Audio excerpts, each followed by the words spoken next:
بسم اللہ الرحمن الرحیم۔ حالم قسط نمبر 19۔ پچھلے ایپیسوڈ میں ہم لوگوں نے دیکھا کہ حالم یعنی تالیہ، وان فاتح اور ایڈم تینوں محل میں تھے اور گھر میں تھے، اور وہاں پہ جا کے خزانے کے راستے کو انہوں نے کھولا ہے، اور اس کے بعد خزانے کو ڈھونڈ رہے ہیں وہ۔ اب اس کے آگے کیا ہوتا ہے؟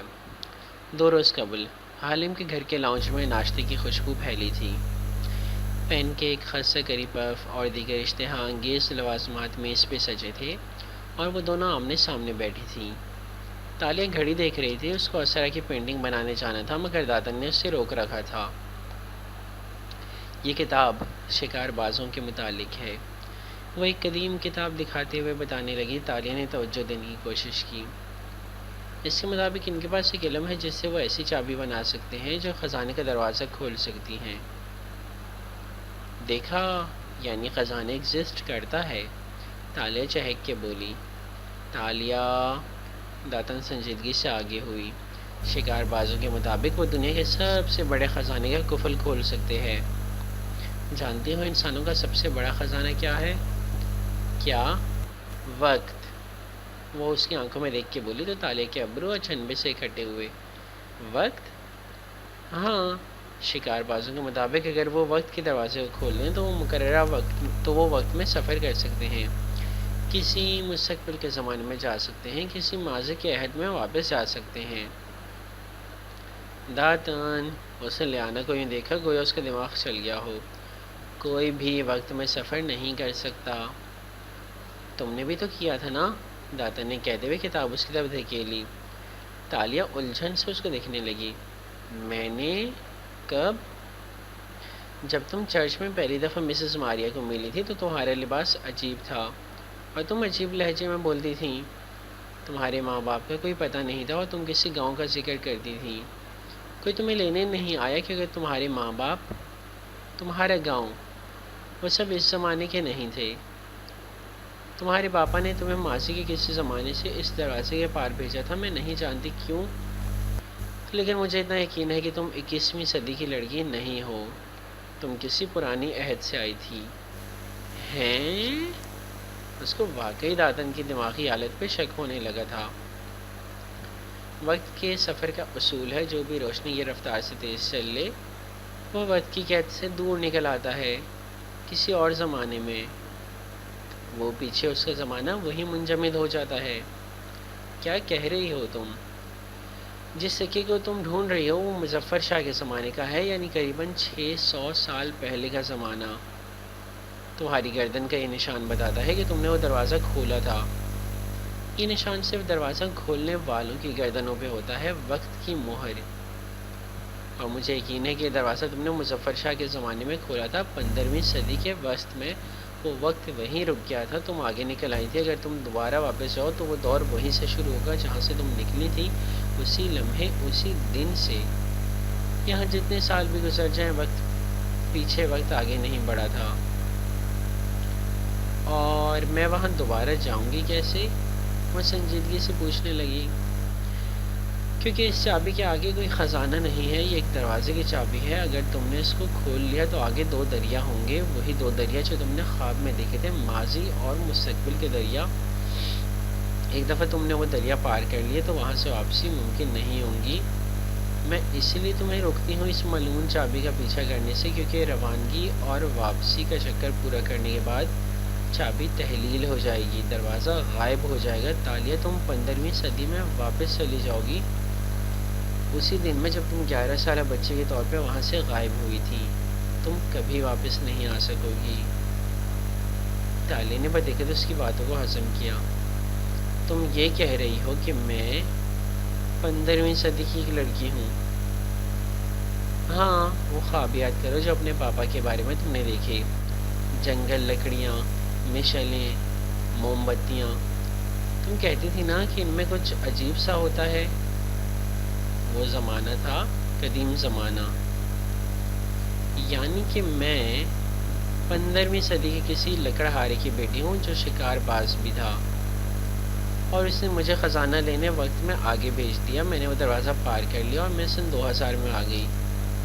اور اگر میں واپس جاؤں تو اسی دن میں واپس جاؤں گی جب میں 11 سالہ لڑکی کے طور پہ دروازے کو عبور کر گئی تھی۔ ہاں، دروازے کے پار یہی شہر، یہی ملک ہوگا، تمہارا گاؤں، تمہارے ماں باپ ہوں گے، مگر زمانہ یہ نہیں ہوگا۔ یہ 2016 ہے، وہ کوئی 15ویں صدی کا سال ہوگا۔ تم وقت میں پھنس جاؤ گی کبھی واپس نہ آنے کے لیے۔ تم واقعی ان ساری فضولیات پہ یقین رکھتی ہو؟ داتن جواب میں داتن آگے ہوئی اور سنجیدہ نظروں سے اسے دیکھا۔ یہ دنیا بہت عجیب ہے تالیہ، یہاں سب ممکن ہے۔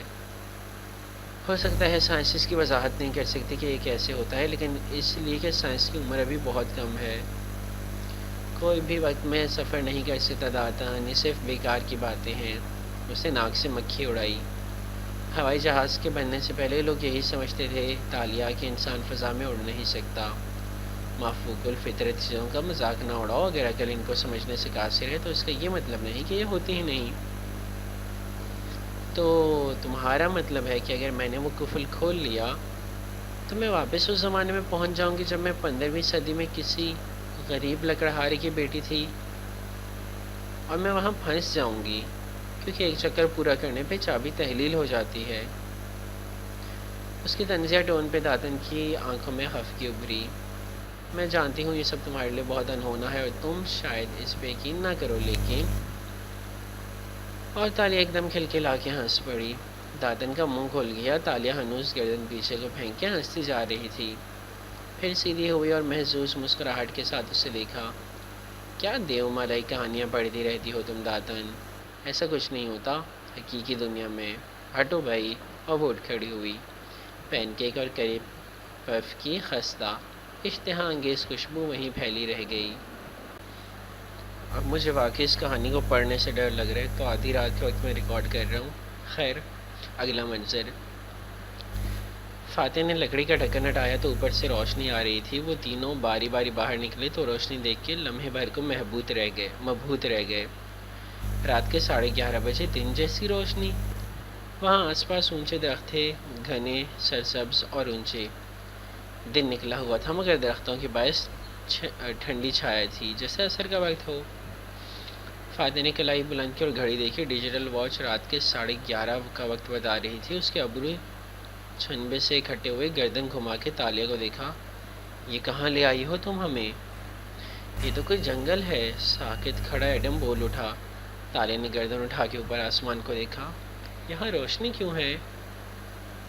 یہی تو میں تم سے پوچھ رہا ہوں کہ کہاں لے آئی ہو ہمیں؟ وہ ٹکر ٹکر اس کا چہرہ دیکھنے لگی۔ اس کو سمجھ نہیں آ رہا تھا کہ کیا ہو رہا ہے۔ خزانہ، خشک لہجے سے اس نے کچھ کہنا چاہا۔ دروازے کے پار خزانہ ہونا چاہیے تھا، کوئی قدیم خزانہ۔ سر، ہمیں واپس جانا چاہیے، مجھے تو یہ عجیب سی جگہ لگ رہی ہے، ایڈم قدرے پریشانی سے بولا اور واپس مڑا، مگر پھر وہ دھک سے رہ گیا۔ مجھے خزانے کی کہانیاں مت سناؤ، مجھے بتاؤ کہ یہ کون سی جگہ ہے۔ فاتح درستی سے تالیہ سے مخاطب تھا، وہ واقعی پریشان ہو گئی تھی۔ توان کو میرا خیال تھا یہاں خزانہ ہوگا، مجھے نہیں معلوم ہے کون سی جگہ ہے، میرا یقین کریں۔ سر، ایڈم کی پھٹی پھٹی سی آواز آئی مگر وہ سن نہیں رہا تھا۔ وہ غصے سے کمر پہ دونوں ہاتھ رکھے ہوئے کہہ رہا تھا، تم لمبے عرصے کے لیے جیل جا رہی ہو، یہ تو طے ہے، مگر پہلے مجھے بتاؤ کہ کیا کھیل کھیل رہی ہو تم ہمارے ساتھ؟ مجھے خود سمجھ نہیں آ رہی، ہم تو نیچے گئے تھے تو یہ جنگل کہاں سے شروع ہو گیا؟ وہ پریشانی سے ادھر ادھر دیکھ رہی تھی۔ سر، ایڈم حواس باختہ سا پکار رہا تھا، وہ دروازہ کہاں گیا جہاں سے ہم آئے تھے؟ ان دونوں نے چونک کے اس طرف دیکھا، زمین میں جہاں لکڑی کا ٹریپ ڈور تھا جس کو ہٹا کے وہ اوپر آئے تھے، وہ اب وہاں نہیں تھا، کچی مٹی برابر تھی۔ وہ تینوں اونچے درختوں کے درمیان ایک جنگل میں کھڑے تھے۔ تالیہ نے بیگ نیچے پھینکا اور بے اختیار آگے بڑھی۔ ایک درخت سے دوسرے درخت تک وہ ایک ایک تنے کو ہاتھ لگا کے ٹٹول رہی تھی، جیسے کچھ کھوج رہی ہو، خزانہ، راستہ، کوئی نشان، مگر وہاں نہ بندہ تھا نہ بندے کے ساتھ۔ خاموش، پرسکون درختوں کے جھنڈ جو ہر جگہ پھیلے تھے۔ اتنے گھنے درخت کے چند میٹر دور تک کچھ دکھائی نہیں دیتا تھا، اور اوپر ان کے پتے باہم گلے ملتے تھے، جیسے سبز چھت سی بنی ہو۔ چھت کے سوراخوں میں کہیں کہیں سفید آسمان جھلکتا تھا۔ ایڈم پولیس کو کال کرو اور اپنی لوکیشن دو. اسے آگے دوڑتے دیکھے وہ برہمی سے بولا تو شل کھڑے ایڈم نے سیل فون نکالا. سگنل نہیں ہے، میں خود کرتا ہوں. فاتح نے اپنے فون کی اسکرین روشن کی، سگنل غائب تھے. اسے ایس او ایس بھیجنے کی کوشش کی، بے سود. تاکہ چہرہ اٹھایا. سنہرے بالوں والی لڑکی پریشانی سے ایک درخت کے ساتھ کھڑی تھی. ہم کہاں ہیں؟ وہ بے یقین سے خود سے بڑبڑا رہی تھی. میرے سامنے اداکاری مت کرو تالیہ. اس کو اس کے نام سے پکار کے درشتی سے بولا. سفید شرٹ کے آستین چڑھائے وہ ابرو بینچے شدید بیزار لگ رہا تھا. یہ کوئی جنگل ہے. ایڈم نے گردن اٹھا کے اوپر دیکھا. Rain forest. 500 میٹر بھی نہیں چلے ہوں گے ہم. میرے گھر کے اتنے قریب کون سا جنگل ہے بھلا؟ مجھے بتاؤ تالیہ، یہ کون سی جگہ ہے؟ اور یہاں رات کے 11:30 بجے روشنی کیوں ہے؟ مجھے نہیں معلوم. تو آن کو وہ روحانسی ہو گئی. خزانہ، محل، جزیرہ، عیش و عشرت کی زندگی سب جنگل کی خاک میں مل چکا تھا. تم پہلے سے جانتی تھی کہ یہاں کیا ہے؟ بتاؤ مجھے، سب کچھ بتاؤ. میں سچ کہہ رہی ہوں، مجھے نہیں معلوم. میرا اعتبار کریں. مجھے تمہارے ایک لفظ بھی بے اعتبار نہیں. فاتح نے سر جھکایا اور انگلیوں سے آنکھیں مس لیں. گویا چند لمحے کو سوچا، پھر آگے بڑھ گیا. چند منٹ تک وہ آگے چلتا گیا. درخت نہ ختم ہونے والا سلسلہ. وہ غصے کے ساتھ ساتھ بے بسی بھی محسوس کر رہا تھا. واپس آیا تو وہ اسی طرح شل کھڑی تھی. یہ کوئی ایلیوژن ہے نا؟ اور تم ایلیوژنسٹ ہو. تم نے کسی فلم کا سیٹ بنایا ہے، ایک ایلیوژن، جہاں تم جیسے لوگ شکار کو گھیر کے اس کو ذہنی طور پر مفلوج کر کے اس کے راز، credit card numbers, bank passwords لے لیتے ہیں. کیا تم میرے ساتھ اس وقت یہی کر رہی ہو؟ وہ برہمی سے اسے دیکھ رہا تھا. تم ابھی تک مجھے کون کر رہی ہو؟ میرا یقین کریں تو آن کو مجھے نہیں معلوم یہ کون سی جگہ ہے. وہ ایک دم زور سے چیخی. ساری اداکاری، سارے دکھاوے، سارے ملمے غائب ہو گئے. وہ پریشان تھی، شدید پریشان. مگر فاتح نے نفی میں سر ہلایا. میں مان ہی نہیں سکتا کہ تم یہ سب نہ جانتی ہو.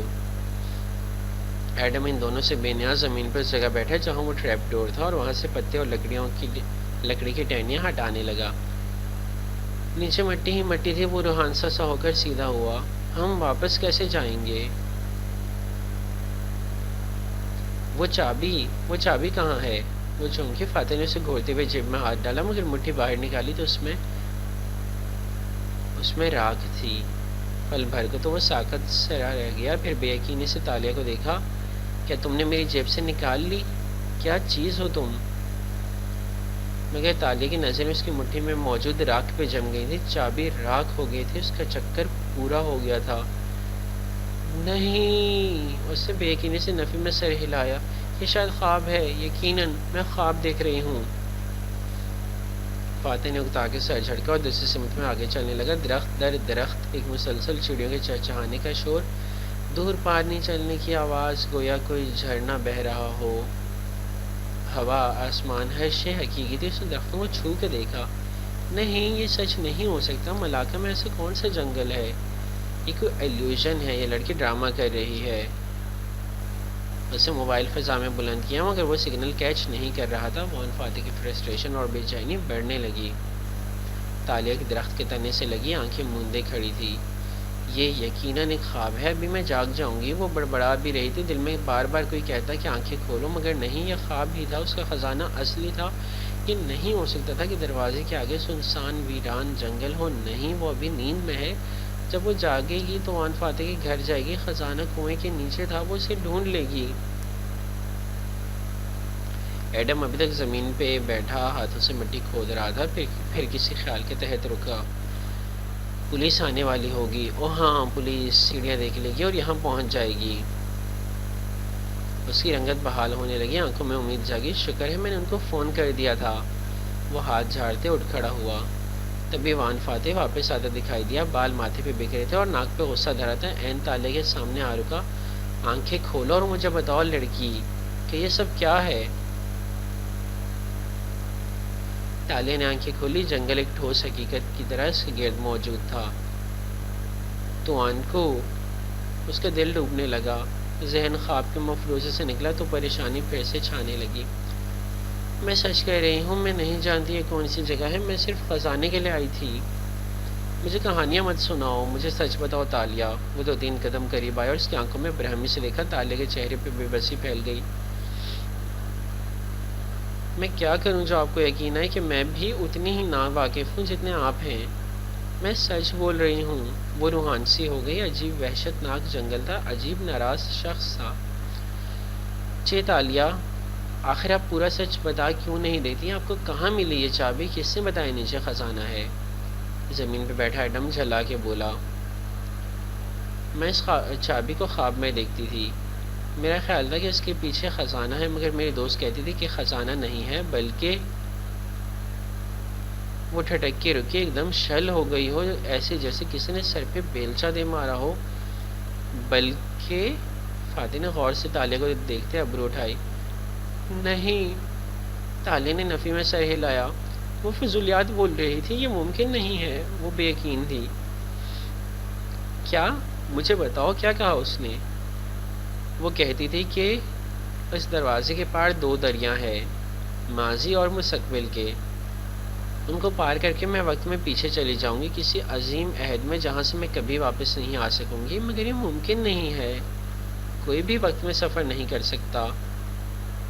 ظاہر ہے کوئی بھی وقت میں سفر نہیں کر سکتا۔ وہ اکتا گیا۔ کر سکتا ہے، ایڈم کی آواز پہ دونوں نے گردن موڑی۔ آئنسٹائن کی تھیوری ہے نا، اگر روشنی کی رفتار سے تیز چلو تو انسان ماضی یا مستقبل میں جا سکتا ہے اور اس کی واپسی تک وقت رک جاتا ہے۔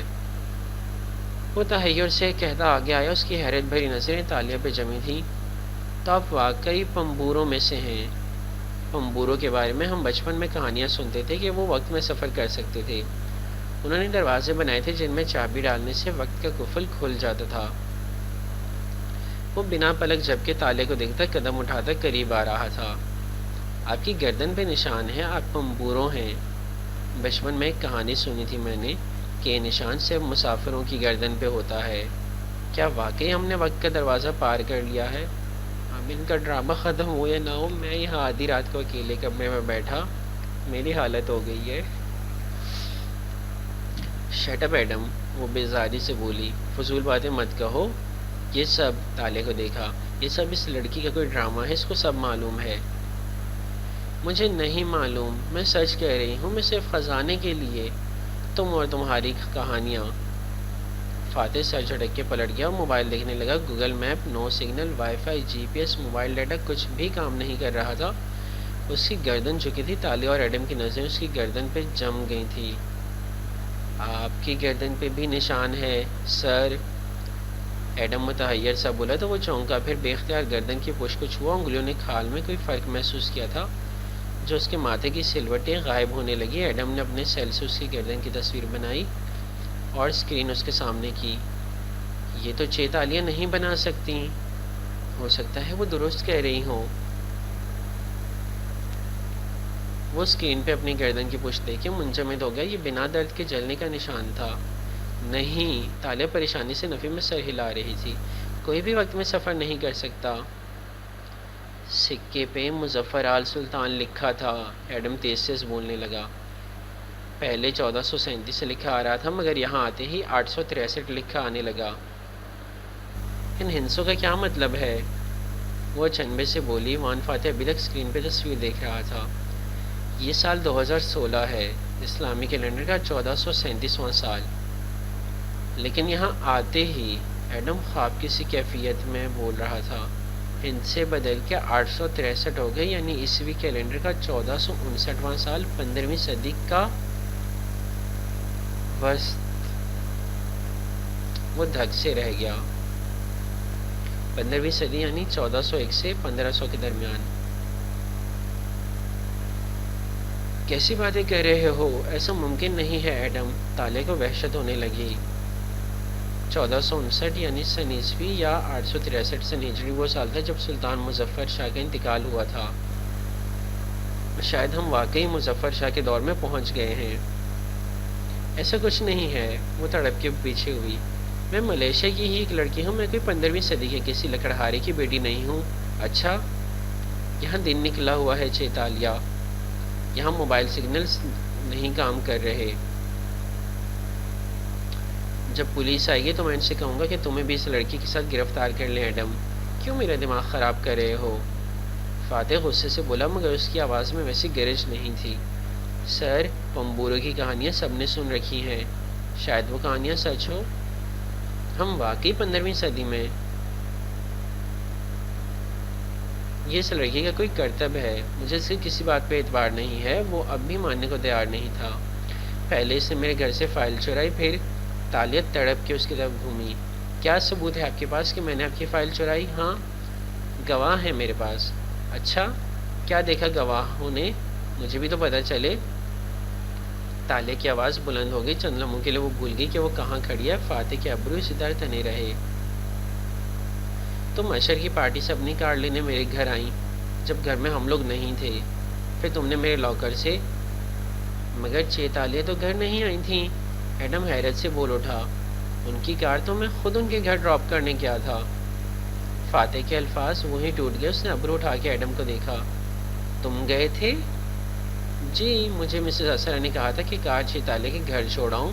چیتالیہ تو ٹیکسی لے کر سیدھے اپنے گھر گئی تھیں۔ فاتح نے تالیہ کو دیکھا جو چپ تھی، خاموش نظروں سے اسے گھور رہی تھی، پھر اس نے دوبارہ ایڈم کو دیکھا۔ تمہیں اسرا نے کہا تھا؟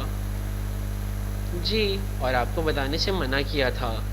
اگر مجھے معلوم ہوتا کہ آپ اس لیے چیتالیہ کو مورد الزام ٹھہرا رہے ہیں تو میں پہلے ہی بتا چکا ہوتا۔ اچھا، تبھی مسز اسرا نے مجھے اگلے دن آپ سے ملنے نہیں دیا۔ اور اچھا ٹھیک ہے بس۔ اسے برہمی سے ہاتھ اٹھا کے روکا۔ تالیہ کی سلگتی نظریں ابھی تک اس پہ جمی تھی۔ وہ ماتھے پہ بل دیے پلٹا اور ایک طرف چلتا گیا۔ وہ ذہنی طور پہ ڈسٹرب ہو گیا تھا، صاف ظاہر تھا۔ تھوڑی دور وہ ایک درخت تلے رک گیا، ان دونوں کی طرف پشت کی۔ اس نے پیشانی پہ ہاتھ رکھ کے آنکھیں کرب سے بند کی۔ اسرا، تم اشر کے ساتھ؟ اف۔ وہ دونوں وہاں خاموشی سے کھڑے اسے دیکھتے رہے، پھر تالیہ نے نگاہ غلط ایڈم پہ ڈالی۔ یہ مت سمجھنا کہ تم نے میری حمایت کی ہے تو میں وہ سب بھول جاؤں گی جو تم نے کیا۔ ایڈم نے جواباً خفگی سے اسے دیکھا۔ میرا کیا قصور ہے؟ میں نے تو منع بھی کیا تھا کہ دروازے کو مت کھولیں، مگر… چپ کرو، یہ سب تمہاری وجہ سے ہوا ہے۔ وہ ناک سے مکھی اڑاتے جھلا کے بولی۔ چند لمحے خاموشی سے گزر گئے۔ فاتح فاصلے پہ خاموش کھڑا رہا۔ تالیہ درخت کے تنے سے ٹیک لگائے کھڑی رہی اور ایڈم ایک پتھر پہ بیٹھا رہا۔ مجھے یقین تھا کہ خزانہ ہے، کچھ دیر بعد وہ خود سے بولی تھی۔ خزانہ ہونا چاہیے تھا۔ یہ کیسے ہو سکتا ہے کہ خزانہ نہ ہو؟ آپ کو اب بھی خزانے کی فکر ہے؟ ہم مصیبت میں پھنس چکے ہیں چیتالیہ۔ ایڈم بگڑا تو تالیہ نے گھور کے اسے دیکھا۔ تمہیں اندازہ بھی نہیں ہے کہ وہ خزانہ میرے لیے کیا تھا۔ میں صرف یہ سوچ رہا ہوں کہ اگر یہ واقعی 15ویں صدی ہوئی تو ہم اگر واقعی وقت میں 557 برس پیچھے چل گئے ہوں تو… ایسا ممکن نہیں ہے۔ اس نے اوپر دیکھا۔ یہاں سے نکلنے کا کوئی راستہ ہوگا، میں ڈھونڈتی ہوں۔ بیگ کندھے پہ ڈالتی وہ شمال کی جانب چل دی۔ مٹی، پتھر، ٹہنیاں، وہ ہر شے کو چوگڑ سے عبور کرتی درختوں کے درمیان آگے بڑھتی گئی۔ چند منٹ ہی چلی ہوگی کہ اسے احساس ہوا یہ جنگل اصلی تھا اور بہت گھنا تھا۔ تالیہ مراد کا دل بیٹھنے لگا۔ یہ خزانے کا لالچ اسے کہاں لے آیا تھا؟ کیسی جگہ تھی؟ کون سی دنیا تھی یہ؟ تم 15ویں صدی کی لڑکی ہو تالیہ، کسی غریب لکڑہارے کی بیٹی جو کسی وجہ سے وقت میں سفر کر کے آگے نکل آئی تھی۔ تم واپس جاؤ گی تو وقت وہیں سے شروع ہوگا جہاں سے تم گئی تھی، جہاں سے مراد نے اپنی 11 سالہ بیٹی کو کھویا تھا۔ داتن کی آواز گونجنے لگی۔ اس وحشت زدہ جنگل میں تو داتن کی آواز کی بازگشت بھی سنائی دیتی تھی۔ اسے خوف سا آنے لگا، فوراً پلٹی اور تیز تیز قدم واپسی کے لیے اٹھائے۔ ابھی وہ ایڈم اور فاتح سے چند منٹ ہی دور تھی کہ اس کا پیر رپٹا، موندی موند نیچے گری۔ گرتے ساتھ ہی وہ کراہی، مگر ان کو اپنی طرف آتے دیکھ کے فوراً سے اٹھی اور کپڑے جھاڑے۔ منہ پہ گیلی مٹی لگ گئی تھی۔ اسے ہتھیلی سے وہ صاف کی، پھر ٹٹکی۔ میرے خواب؟ کون سے خواب؟ وہ حواس کو گرتے دیکھ کے تیزی سے آیا تھا، سنبھلتے دیکھ کے چہرے پہ وہی بیزاری واپس لیے۔ وہ جو اس کو گرتے دیکھ کے تیزی سے آیا تھا، سنبھلتے دیکھ کے چہرے پہ وہی بیزاری واپس لائے رک گیا تھا۔ میرے خواب، وہ ہمیشہ سچے ہوتے ہیں۔ میں نے خواب میں دیکھا تھا یہ جنگل، ہم تینوں تھے ادھر اور ہماری گردنوں میں پھندے تھے۔ وہ خود سے بول رہی تھی، جیسے بالکل مبہوت ہوئے۔ تو میرے خواب علامتی نہیں تھے، وہ ہو بہو مستقبل کا عکس تھے۔ اور کیا دیکھا تم نے خواب میں؟ وہ بغور اس کے چہرے کے اتار چڑھاؤ دیکھ رہا تھا۔ سوال پہ تالیہ پہلے چونکی، پھر ماتھے پہ بل ڈال دیے، ہاتھ جھاڑے اور کچھ نہیں کہتے آگے بڑھ گئی۔ اگلا منظر، جنگل میں تیز روشنی محض آدھے گھنٹے میں گپ اندھیرے میں بدل جاتی تھی۔ جیسے ہی مغرب کا وقت ہوا، چند منٹوں میں ہر طرف اندھیرا چھا گیا۔ پرندوں کی چہچہاہٹ اونچی ہونے لگی، دور جھرنے کے بہنے کی آواز البتہ برابر سنائی دے رہی تھی۔ درختوں کے درمیان ایک قطعے پہ ایڈم کہیں سے 3 پتھر اٹھا لایا تھا، بڑے بڑے 3 پتھر، اور خود ایک پہ بیٹھ گیا تھا۔ اب اس ڈوبتی شام میں وہ بار بار گھڑی دیکھ کے ان کو تسلی دے رہا تھا۔ پولیس ہمیں لینے آ جائے گی، کوئی تو آ جائے گا، ان کو وہ سیڑھیاں مل جائیں گی اور پھر وہ ہمیں یہاں سے نکال لے جائیں گے۔ تالیہ ساتھ والے پتھر پہ بیٹھی اس کو سنتی رہی۔ فاتح کا پتھر خالی تھا، وہ دور ایک درخت کے تنے کے ساتھ بیٹھا تھا، ہاتھ میں ٹینی لیے اس سے پتے توڑ توڑ کے پھینک رہا تھا۔ گاہے بگاہے موبائل نکال کے دیکھتا، نو سگنل۔ پھر ایڈم بھی خاموش ہو گیا، پرندے گنگناتے رہے، جھرنے کا پانی بہتا رہا اور حقیقت ہر گزرتے پل گہری ہوتی گئی، اٹل اور ٹھوس۔ یہ ایلیوژن نہیں تھا، یہ واقعی کوئی جنگل تھا۔ کس زمانے کا تھا کوئی واقف نہ تھا، وہاں زمان اور مکان کے سارے پیمانے ختم ہو چکے تھے۔ کوئی نہیں آیا ابھی تک۔ تالیہ نے کلائی پہ گھڑی دیکھی، کوالالمپور کے وقت کے مطابق رات کے 2:30 بج رہے تھے، مگر یہاں اندھیرا ابھی چھایا تھا۔ کوئی آ جائے گا، ایسا ہو نہیں سکتا کہ وان فاتح غائب ہو جائیں، کوئی ان کو لینے نہ آئے، سارے ملک میں کوہرام آ جائے گا۔ پتھر پہ بیٹھے ایڈم نے سنجیدگی سے اسے دیکھتے ہوئے تسلی دی۔ تالیہ نے گھور کے اسے دیکھا، خیر میں بھی کوئی لاوارث نہیں ہوں، رات گھر نہ پہنچی تو وہ موٹی میرے لیے بھی آ جائے گی، دیکھنا۔ کون موٹی؟ وہ حیران ہوا۔ میری برائل مرغی جیسی دوست لیانا۔ ایسے کیا دیکھ رہے ہو؟ کس کو یوں موٹی نہیں کہتے چیتالیہ۔ وہ برا مان گیا، میں تو اس کو کالی اور بدصورت بھی کہتی ہوں۔ وہ اونچے پتھر پہ ٹانگ کر کے بیٹھی تھی اور چہرہ دائیں ہتھیلی پہ گرا رکھا تھا۔ کیوں؟ ایڈم کی آنکھیں صدمے سے کھل گئیں۔ درخت تلے بیٹھا فاتح ٹینی سے پتے توڑ توڑ کے پھینکتا جا رہا تھا۔ کیونکہ اس سے کوئی اور پیار نہیں کرتا۔ دوست مطلب کے لیے تعلق رکھتے ہیں اور بچے غرض کے لیے۔ کوئی اس کو صحیح غلط نہیں بتا سکتا۔ وہ 50 سے اوپر ہے مگر اس کا وزن بڑھتا جا رہا ہے۔ ڈاکٹرز نے اس کو کہہ دیا ہے کہ اگر وہ اسی رفتار سے چاکلیٹ اور جنک فوڈ کھاتی رہی تو وہ جلد مر جائے گی۔ میری نصیحتوں اور لیکچرز کا جب اس پہ کوئی اثر نہیں ہوا تو میں نے اسے موٹی، کالی اور بدصورت مرغی وغیرہ کہنا شروع کر دیا تاکہ وہ اپنے وزن اور صحت کا احساس کرے۔ یہ تو غلط بات ہے، اسے بہت برا لگا تھا۔ تو کیا کروں؟ موٹی کہنے پہ وہ برا ہی نہیں مناتی تھی۔ بدصورت کہتی ہوں تو اب پتلا ہونے کے طریقے گوگل کرنے لگی ہے، 2-4 نام اور رکھوں گی تو اپنے وزن کو سیریسلی لے گی۔ اپنی لاپرواہی اور بد احتیاطی کی وجہ سے موٹے ہونے والوں کو بار بار ان کی صحت کا احساس دلانا چاہیے، کیونکہ انسان جتنا پتلا اور فٹ ہو وہ اتنا ہی خوش اور موٹیویٹڈ رہتا ہے۔ وہ چونکہ ایک عورت ہے، اس لیے اگر کسی اور وجہ سے ڈائٹ پہ نہیں جائے گی تو کم از کم اچھا لگنے کے لیے تو چلی ہی جائے گی۔ پھر بھی چیتالیہ یہ کافی بے رحمانہ انداز ہے۔ تالیہ نے تندہی سے اسے گھورا۔ تمہیں ابھی تک معلوم نہیں ہوا کہ تالیہ تمہاری کوئی ایوریج فیری ٹیل گرل نہیں ہے جو سادہ اور معصوم سی ہو۔ میں کرمنل ہوں اور کرمنلز ایسے ہی ہوتے ہیں، ہاں؟ پھر ناک سے کوڑ کے منہ پھیر لیا۔ دفتن فاتح درخت تلے سے اٹھا۔ تالیہ نے کنکیوں سے دیکھا، وہ اب اس طرف آ رہا تھا۔ وہ چہرہ موڑ کے دوسری طرف دیکھے گی، وہ اس کے سامنے پتھر پہ آ کے بیٹھا۔ بولنا شروع کرو۔ انداز غسیلا نہ تھا مگر نرم بھی نہ تھا۔ وہ چونک کے اسے دیکھنے لگی۔ کیا؟ سب کچھ بتاؤ مجھے، شروع سے، سچ سچ۔ اور آپ کو کیسے پتہ چلے گا کہ میں سچ بول رہی ہوں؟ میں تو جھوٹی اور چور ہوں نا۔ وہ اس کی آنکھوں میں دیکھ کے سلگ کے بولی۔ وہ ہنوز اسے انہی آنکھوں سے دیکھ رہا تھا، سیاہ آنکھیں چھوٹی کیے، ماتھے پہ بال بکھرے ہوئے تھے اور سفید شرٹ کے آستین اوپر چڑھا رکھے تھے۔ وہ جس فاتح سے واقف تھی یہ اس سے مختلف نظر آتا تھا۔ سچ کی پہچان ہو جاتی ہے، جیسے آپ کو مسز اسرا کی باتوں کی ہو جاتی ہے۔ وہ الگ بات ہے، تم نے میری فائل، میں نے آپ کی فائل چرائی ہے، بالکل چرائی ہے، لیکن آپ کے گھر سے نہیں۔ فاتح نے بے اختیار ابرو اٹھایا۔ مطلب؟ ایڈم بھی حیران سا اسے دیکھنے لگا۔ میں نے وہ اشر محمود کے سیف سے چرا کے آپ کو واپس کی ہے۔ وہ اسی طرح چبا چبا کے بولی، گلے میں آنسوں کا گولا سا اٹکا۔ فاتح نے چنبے سے اسے دیکھا۔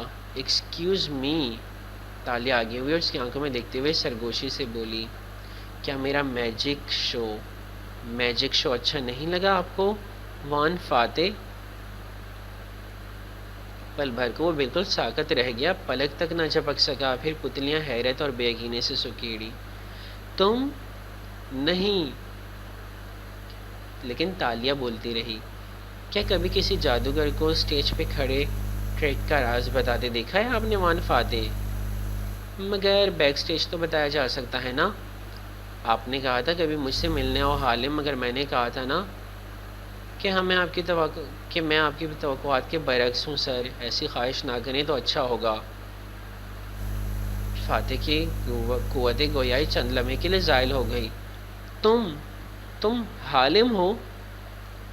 کوئی مجھے بھی بتائے حالم کون ہے؟ ایڈم نے نہ سمجھے سے باری باری دونوں کو دیکھا، مگر وہ اس کی طرف متوجہ نہیں تھے۔ تینوں پتھروں کے گرد درخت اندھیرے میں ڈوبے خاموشی سے ان کو سن رہے تھے۔ کیا اب میری بات کا یقین کریں گے آپ؟ وہ شکوے سے بولی، آنکھوں کے کنارے بھیگنے لگے۔ فاتح نے سر اس بات میں ہلایا۔ بولنا شروع کرو۔ اس کا سارا غصہ، خوف و حقارت سب غائب ہو گیا تھا۔ تالیہ نے پہلے اسے دیکھا، پھر ایڈم کو۔ اچھا ہو اگر آپ لوگ مجھے جج نہ کریں۔ تم بولنا شروع کرو تالیہ، سچ بولنا صرف شروع میں مشکل لگتا ہے، پھر یہ وقت کے ساتھ ساتھ آسان ہو جاتا ہے۔ وان فاتح کی آواز میں نرمی تھی، وہ متوجہ تھا، سنجیدہ تھا، کچھ بدل گیا تھا۔ میجک شو کے الفاظ کے ساتھ ہی سارا سما بدل گیا تھا۔ تالیہ نے گہری سانس لی، آنکھوں کے کنارے رگڑے اور اندھیر درختوں کو دیکھ کے کہنے لگی، میرا اصل نام تالیہ مراد ہے۔ میں 11 برس کی عمر میں چرچ میں پائی گئی تھی۔ پہلے میں نہیں جانتی تھی کہ میں کہاں سے آئی ہوں، لیکن اب اسے گردن اٹھا کے اوپر دیکھا جہاں گھنے درختوں کے پار گہرا پڑتا آسمان دکھائی دے رہا تھا۔ ایڈم نے ٹارچ جلا دی تھی، جس سے سفید نیلی سی روشنی تینوں پتھروں کے گرد پھیل گئی تھی۔ اب مجھے یقین آ رہا ہے کہ شاید داتن درست کہتی تھی، میں واقعی 15ویں صدی کی کسی لکڑہاری کی بیٹی ہوں جو پمبورو تھا۔ اس نے چابی بنائی تھی، جانے کس قسم کی میرے باپ کو خزانہ چاہیے تھا گاؤں کے لیے۔ شاید اس نے مجھے وقت میں آگے بھیج دیا اور میں 21ویں صدی میں آ گئی۔ یتیم خانے کی منتظم نے مجھ سے میرا بریسلیٹ اتروا لیا تو چابی ٹوٹ گئی اور میری یادداشت ختم ہو گئی۔ وہ دونوں اسے سن رہے تھے، جنگل پہ اندھیرا چھا رہا تھا، پرندوں کی آوازیں دم توڑ رہی تھیں۔ اب تالیہ نے سر جھکا لیا تھا۔ میں کچھ سال یتیم خانے میں رہی، پھر ایک فیملی مجھے اڈاپٹ کر کے لاہور لے گئی۔ وہ میرے اوپر ظلم کرتے تھے، میں نوکرانی کی طرح بڑی ہوئی، جیب خرچ اور کھانے کے لیے مجھے چوری اور جھوٹ کی عادت پڑ گئی۔ میں چھوٹی چھوٹی باتوں پہ بڑے جھوٹ بولتے ہوئے بڑی ہوئی۔ 7 سال پہلے انٹرنیٹ پہ رشتہ ڈھونڈ کے میرے ماں باپ نے میری شادی کر دی۔ فاتح نے تعجب سے ابرو اٹھایا۔ تم شادی شدہ ہو؟ تالیہ نے جھکے سر کے ساتھ گردن ہلائی۔ وہ کوالالمپور میں رہتا تھا، وہی آدمی جو اس روز تم نے دیکھا، ایڈم۔ فاتح نے فوراً ایڈم کو دیکھا جس نے اس بات میں سر ہلایا۔ ایئرپورٹ پہ آئی تو پتہ چلا وہ میرے ذریعے منی لانڈرنگ کرنا چاہتا ہے۔ میں ایئرپورٹ سے بھاگ گئی داتن کے ساتھ، پھر اسے طلاق لے لی اور وہ بولتی گئی، رات گہری پڑتی گئی۔ کوالالمپور میں گزارے 7 سال، حالم بننا اور لوگوں کی چیزیں چرا کے واپس ڈھونڈ لانے کی فیس لینا، گھائل غزال، خزانہ، وہ سب بتاتی گئی اپنے خواب تمام جزیات کے ساتھ۔ تم نے بتایا کیوں نہیں کہ گھائل غزال نکلی ہے؟ وہ افسوس سے اسے دیکھ رہا تھا۔ تالیہ نے شوق کی نظریں اٹھائیں۔ آس پاس اندھیرا تھا، مگر چاند کی چاندنی کے باعث وہ صاف نظر آ رہا تھا۔ کیونکہ سچ بولنا مجھے مشکل لگتا ہے۔ تو اب کیسے بول رہی ہو؟ وہ زخمی سے مسکرائی۔ کیونکہ اب آپ میرا کچھ نہیں بگاڑ سکتے۔ دونوں نے چونک کے اسے دیکھا۔ کیا؟ سوری ایڈم، مگر ہمیں کوئی لینے نہیں آئے گا۔ ہم وقت کی قید میں پھنس چکے ہیں اور اب واپسی کا کوئی راستہ نہیں ہے۔ چابی تحلیل ہو چکی ہے، دروازہ غائب ہو گیا ہے اور اب چونکہ آپ وان فاتح کو دیکھا، آپ مجھے پولیس کے حوالے نہیں کر سکتے تو مجھے کسی کا ڈر نہیں ہے۔ ہاں، میں چور ہوں، اسکیمر ہوں، جھوٹی بھی ہوں، پھر کیا کر لیں گے آپ لوگ سوائے مجھ سے نفرت کے؟ نہیں دالیہ، میں تمہیں جج نہیں کروں گا، وہ آپ کے ٹھہرے ہوئے انداز میں بولا، نہ غصہ نہ کوئی طرح ہوں۔ تم نے کہا تم اس کام کو چھوڑنا چاہتی تھی، میرے لیے یہی بہت ہے کہ تمہیں احساس تھا۔ میں ماضی میں رہنے والوں میں سے نہیں ہوں۔ مگر ایڈم کا ذہن تالے کے بے رحم الفاظ پہ اٹک گیا تھا۔ آپ ہمت کیوں ہار رہی ہیں؟ پولیس ہمیں لینے آ جائیں گی۔ کوئی نہیں آئے گا ایڈم، ہم واپس نہیں جا سکتے، وہ تلخی سے بولی۔ آئے گا، ضرور آئے گا، میں پازیٹیو ہوں۔ سر، کیا انسان کو مثبت نہیں ہونا چاہیے؟ اسے دکھی ہو کر فاتح کو مخاطب کیا۔ فاتح نے جواب نہیں دیا، وہ گردن اٹھا کے اوپر دیکھنے لگا تھا۔ آسمان سے آوازیں آنے لگی تھیں، گڑ گڑاہٹ، ذرا سی بجلی چمکی اور پھر تڑا تڑ بارش برسنے لگی۔ یا اللہ، تالے نے بوکھلا کے بیک پیک سر پہ تانا۔ تینوں تیزی سے کھڑے ہوئے، مگر بوچھاڑ اتنی تیز تھی کہ چند لمحوں میں ہی بھیگ گئے تھے۔ ہمیں کوئی شیلٹر ڈھونڈنا ہوگا۔ فاتح نے ٹارچ اٹھا کے روشنی ایک طرف پھینکی۔ پولیس آئے گی؟ کوئی تو آئے گا۔ ایڈم اسی طرح مغموم سا کھڑا بھیگ رہا تھا، اسے کسی اور بات کی پرواہ نہ تھی۔ میں نے صرف چٹانیں دیکھی تھی، میرے ساتھ آؤ تم دونوں۔ ایڈم، میں کہہ رہا ہوں میرے ساتھ آؤ، وہ بلند آواز میں بولا تو ایڈم چونکا اور پھر اس کے پیچھے چلنے لگا، مگر وہ غائب دماغ لگتا تھا۔ جنگل میں اندھیرا تھا اور چاندنی مدھم سی درختوں کے درمیان پہنچ رہی تھی، وہ بھی اس لیے کہ پورے چاند کی رات تھی، ورنہ درخت اتنے گھنے تھے کہ سورج کی روشنی بھی پوری اندر داخل نہ ہو پاتی تھی۔ چلو ایڈم، وہ بار بار رک جاتا تو تالے کو جھڑک کے کہنا پڑتا۔ فاتح رامزل سب سے آگے تھا، ٹارچ کی روشنی راستے میں پھینکتا وہ راستہ دکھا رہا تھا، درختوں کے درمیان پتھروں، کیچڑ، پتوں اور سوکھی ٹہنیوں کا خاردار راستہ جس کو وہ تینوں آگے پیچھے عبور کر رہے تھے۔ ہم کہاں جا رہے ہیں؟ تڑتڑاتی بوندوں کے درمیان وہ چلا کے بولی۔ اس طرف ایک چٹان میں کوہ سی بنی تھی، وہ مڑے بغیر تیز تیز چلتا جا رہا تھا۔ مزید کتنا چلنا پڑے گا؟ وہ تیورا کے گھوما، وہ مکمل بھیگ چکا تھا، بال ماتھے بھی گیلے ہو کے جمے تھے اور آنکھوں میں غصہ تھا۔ اس کے رکنے پہ وہ بھی ہڑبڑا کے رکی۔ تم پکنک پہ آئی ہو یہاں؟ ہاں، وہ میں بس پوچھ رہی تھی۔ وہ خفیف ہوئی، وہ اسے گھور کے واپس مڑا اور تیز سے چلنے لگا۔ چند منٹ وہ اس گھنے اندھیر جنگل میں چلتے رہے، ساری دنیا جیسے ختم ہو گئی تھی، سارے شہر صفحہ 80 سے مٹ گئے تھے، کائنات بس ایک جنگل تک محدود تھی اور وہ اس میں موجود واحد انسان تھے، جیسے طوفانی نوح ابھی گزرا ہو، پانی سمٹ چکا ہو اور ان کو دنیا پھر سے آباد کرنی ہو۔ ایسی حسین وحشت۔ ایک ڈھلان کے نیچے کوہ سی بنی تھی، چھوٹا سا غار جو پتھروں کے گرنے کے باعث بن گیا تھا، اس کا دہانہ کھلا تھا اور وہاں پانی کا تالاب سا بنا پڑا تھا۔ فاتح اس کے کنارے آ رکا اور اسے اشارہ کیا، اندر آ جاؤ۔ وہ تیزی سے اندر داخل ہوئی، اندر بارش نہیں تھی، خشک بھورے پتھروں کی غار جیسے کوئی محفوظ سائبان ہو، اسے بیگ اتار کے نیچے پھینک دیا، سکون سا محسوس ہوا تھا۔ اندر آ جاؤ ایڈم۔ فاتح ابھی تک غار کے دہانے پہ بارش میں کھڑا بھیگ رہا تھا۔ ایڈم قدرے سست روی سے غار میں آیا اور سیدھا ایک کونے میں جا کھڑا ہوا۔ ان دونوں کے سائبان میں آ جانے کے بعد وہ اندر داخل ہوا۔ کیا ہمیں کوئی بھی بچانے نہیں آئے گا؟ یہ کیسے ہو سکتا ہے کہ ہم غائب ہو جائیں، کسی کو پرواہ بھی نہ ہو؟ ایڈم وہیں کونے میں بیٹھ گیا اور تھوڑی گھٹنوں پہ ٹکا دی، وہ اداس دکھائی دیتا تھا۔ فاتح نے ٹارچ جلا رکھی تھی جس کی روشنی غار کی دیوار پہ گر رہی تھی، پورا غار نیلی سرمئی روشنی سے روشن ہو گیا تھا۔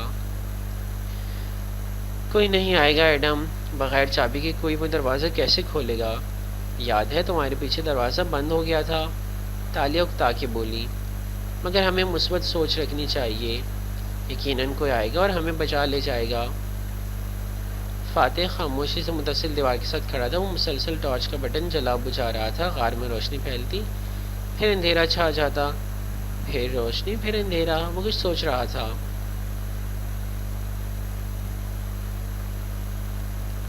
کوئی نہیں آئے گا ایڈم، ہم مصیبت میں پھنس چکے ہیں۔ ایڈم کی آنکھوں میں کرسیوں سے ابھری۔ کیا کسی کو ہماری پرواہ بھی نہیں ہوگی؟ میں بتا رہی ہوں نا، ہم نے دروازہ بند کر دیا تھا۔ مگر ایڈم نے سر دونوں بازوں میں چھپا لیا۔ یا اللہ، میرا کیا قصور تھا؟ وہ بے بسی سے روانسا ہوئے کہہ رہا تھا۔ اگر مجھے معلوم ہوتا کہ یہ تالیاں ہمیں اس مصیبت میں پھنسائیں گی تو میں کبھی بھی ملاقہ نہ آتا، میں کیل سے بھی دور بھاگ جاتا۔ میں نے پھنسایا ہوں مصیبت میں۔ وہ غصے سے بلبلائی۔ کتنا کہا تھا مجھے سکہ دے دو، تمہیں خود شوق ہوا تھا سراغ رساں بننے کا؟ ہم تمہاری وجہ سے اس میں پھنسے ہیں۔ مجھے کوئی شوق نہیں تھا کچھ بھی بننے کا۔ اسے سر جھٹکے سے اٹھایا۔ میری شادی ہے 2 ماہ بعد، میری ایوو اور باپا میرا انتظار کر رہے ہوں گے۔ تمہیں لگتا ہے مجھے شوق تھا اس جنگل میں پھنسانے کا؟ میں کیل میں کتنی خوش تھی، میرے کتنے خواب تھے، تم سوچ بھی نہیں سکتے۔ میں بھی کیل میں خوش تھا، مجھے نہیں چاہیے تھا خزانہ۔ آپ نے مجھے اپنے ساتھ کام کرنے کا کہا تھا۔ سارا قصور تمہارا ہے، تم وان فاتح کو بھی درمیان میں لے آئے۔ تم نے مجھے مشکل میں ڈالا ہے، میں نے تمہیں نہیں۔ وہ دیوار کے ساتھ بیٹھا تھا اور تالیہ کھڑی تھی، دونوں ایک دوسرے کی طرف چہرہ موڑے تیز تیز بولے جا رہے تھے۔ وہ کمر پہ ہاتھ رکھے ان کو دیکھے گیا، افسوس سے، ناپسندیدگی سے۔ بارش تھم گئی تھی، جیسے وہ ایک لمحے میں اچانک سے شروع ہوئی تھی ویسے ہی اچانک سے تھم گئی۔ وہ دونوں ابھی تک ترکی بترکی ایک دوسرے کو مورد الزام ٹھہرا رہے تھے۔ فاتح غار سے باہر نکل آیا۔ آج کے ایپیسوڈ میں بس اتنا ہی، اگلے ایپیسوڈ میں دیکھیں گے کہ آگے کیا ہوتا ہے۔ چلو، مجھے وحشت تو نہیں ہو رہی، لیکن کیسے واپس آئیں گے باہر؟